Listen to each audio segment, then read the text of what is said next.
सोलापूरमध्ये लंपी आजाराचा प्रादुर्भाव वाढलेला आहे। एकाच महिन्यात तब्बल 33 जनावरांचा मृत्यू आहे। लंपी आजाराच्या प्रतिबंधासाठी जिल्हाधिकारी सतर्क सुद्धा आहेत।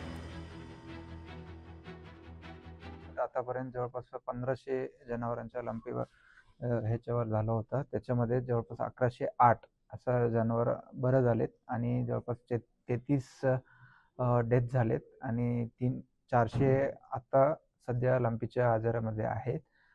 पूर्ण जिल्हाभरात एक सोलापूर जिल्हा नियंत्रित क्षेत्र म्हणून घोषणा करण्यात आली आहे। माझ्या सर्व शेतकऱ्यांना आणि सर्व गावकऱ्यांना आणि सर्व ग्रामीण भागात जे लोक आहेत त्यांना सर्वांना आवाहन आहे की सर्व जनावरांना लंपीच्या आजारीचे जे वॅक्सिन आहे त्या वॅक्सिन घेण्यात यावी।